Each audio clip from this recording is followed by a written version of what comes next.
Hi, this is JG. Let's see what we can do about doing a biscuit test. Gonna go ahead and get this charcoal lit and started. It's a little bit wet outside. That never hurt anybody. So this pan is worked out somewhat interestingly.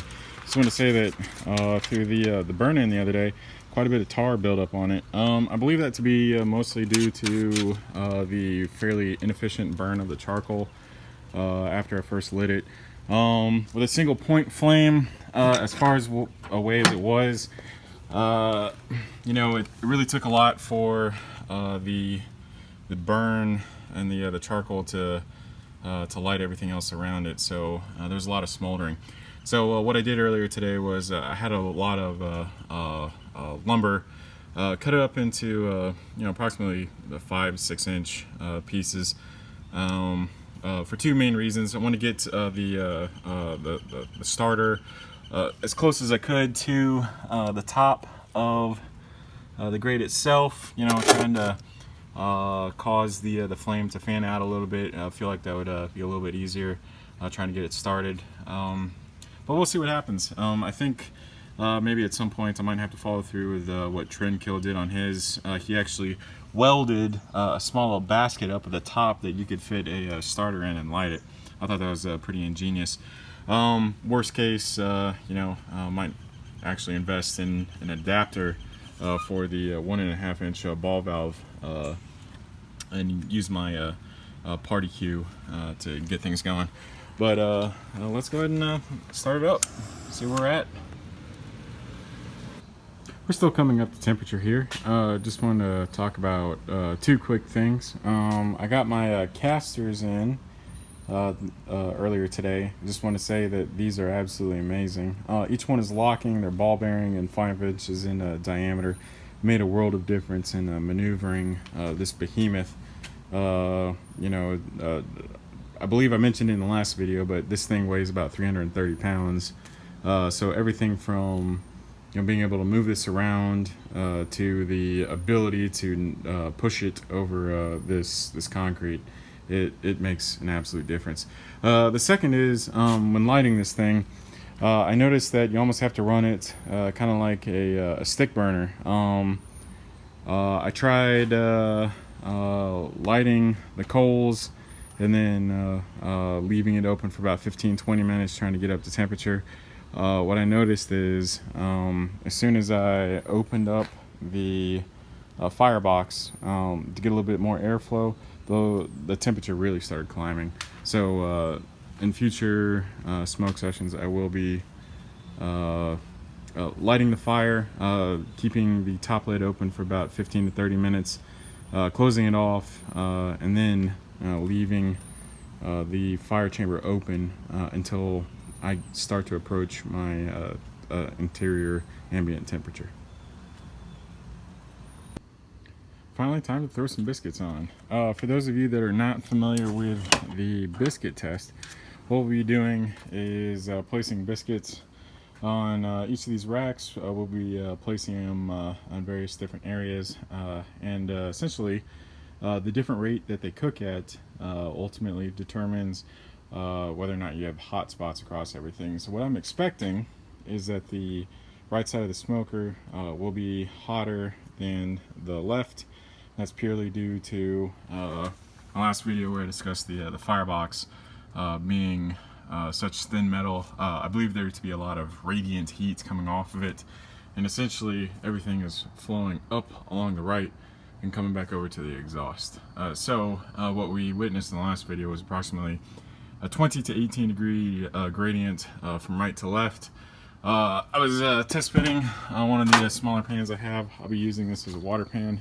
I believe that'll help even out the heat distribution across each of the levels. So let's throw these on.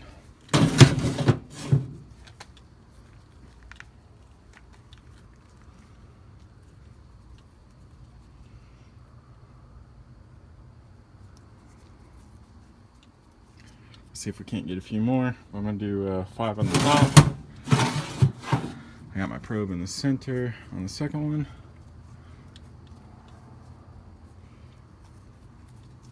Place that right next to it.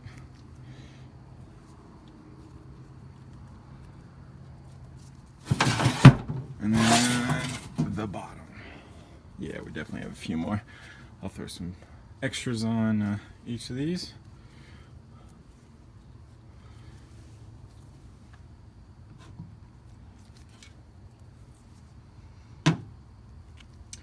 And let's see what we got here. We'll do that and that. And the top is the one that I'm actually most curious about. So let's put that there. And we'll do 3 on top. 2 extras. We'll do the same pattern up here.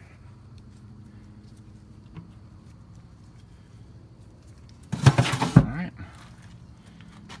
We'll come back in probably about 30-45 minutes to see what they look like. About 45 minutes has passed at 2:25, so let's check out the biscuits.